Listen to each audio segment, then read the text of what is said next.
Hello students, welcome to Instant Study with Neha. Today we are going to discuss important numerical of class 10 science chapter 11 electricity.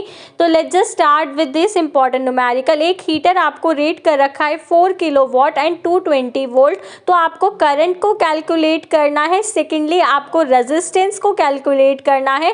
Thirdly वो 2 घंटे में कितनी energy consume करता है और cost को calculate करना है अगर 1 किलोवाट आवर आपको 50 पैसे दे रखा है. तो सबसे पहले जो चीज़ें हमें गिवन है, पावर हमें कितनी गिवन है 4 किलोवाट. हम इसको किलोवाट से वॉट में कन्वर्ट करेंगे तो 1000 से मल्टीप्लाई कर देंगे क्योंकि 1 किलोवाट में 1000 वॉट्स क्या होते हैं, प्रेजेंट होते हैं. एंड हमें इसकी वोल्टेज यानी कि पोटेंशियल डिफरेंस हमें कितना गिवन है 220 वोल्ट गिवन है क्योंकि जिसके पीछे V होता है यानी कि वोल्ट तो पोटेंशियल डिफरेंस होता है. तो सबसे पहले हम करंट कैलकुलेट करते हैं. P एंड V का फॉर्मूला होता है P is equal to VI. तो इससे हम करंट को कैलकुलेट कर लेंगे. I हमारा करंट होता है, P यानी कि पावर हमें 4000 दे रखी है, पोटेंशियल डिफरेंस यानी कि वोल्टेज हमें 220 दे रखा है एंड हमें करंट को कैलकुलेट करना है. 220 मल्टीप्लाई में है तो वो डिवाइड में जाके कन्वर्ट हो जाएगा. तो ये 4000 अपॉन 220 हो जाएगा. 0 से 0 कैंसिल आउट.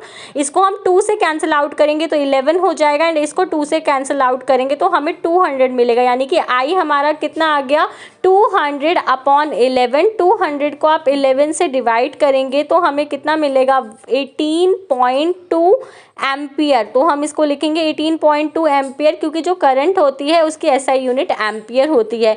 इसके बाद हम सेकेंड थिंग को फाइंड आउट करते हैं. सेकेंडली हमें रेजिस्टेंस को फाइंड आउट करना था. तो रेजिस्टेंस को हम कैसे फाइंड आउट करते हैं, रेजिस्टेंस का फॉर्मूला लगा के यानी कि V is equal to IR. क्योंकि हमें V भी गिवन है, I भी गिवन है तो हम क्या कर सकते हैं उससे R की वैल्यू को कैलकुलेट कर सकते हैं. तो R यानी कि हमारा रेजिस्टेंस वो किसके बराबर होता है V is equal to IR जिसको हम बोलते हैं ओम्स लॉ. तो आप ओम्स लॉ से रेजिस्टेंस की वैल्यू को कैलकुलेट कर सकते हो.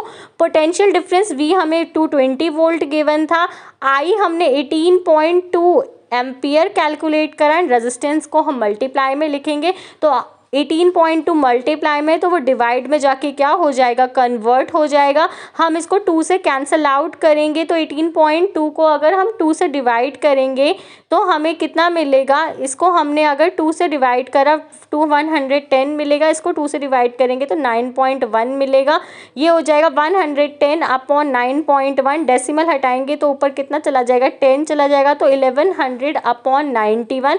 अब हम इसको डिवाइड करेंगे तो हमें कितना मिलेगा, इसको डिवाइड करने पर हमें हमारा आंसर मिलेगा 12.1 ओम क्योंकि रेजिस्टेंस को हम ओम में कैलकुलेट करते हैं. अब हमें एनर्जी कंज्यूम इन 2 आवर्स निकालना है. तो एनर्जी कैसे निकालते हैं, पावर इनटू टाइम. तो पावर हमने कितनी गिवन थी, हमें 4 किलोवाट. तो सबसे पहले हम क्या लिखते हैं, जो हमारी पावर हमें गिवन है 4 किलोवाट एंड जो हमारा टाइम था वो कितने घंटे चलाया जाता है 2 आवर्स. तो हम उसको 2 से मल्टीप्लाई करेंगे तो 4 2 जा 8 हो जाएगा. तो 8 किलोवाट आवर हमारा क्या है निकल जाएगा. तो एनर्जी हमारी निकल गई. इसके बाद हमें कॉस्ट को कैलकुलेट करना था. 1 किलोवाट का प्राइस हमें 50 पैसे दे रखा था. तो हमें सिंपली क्या करना है, जो भी हमारी एनर्जी कंज्यूम हुई है उसको हमें जो भी पैसे गिवन है, जो भी हमें रुपीज़ गिवन है उससे हम मल्टीप्लाई कर देंगे. तो 15 पैसे को रुपये में कन्वर्ट करेंगे तो 0.50 हो जाएगा.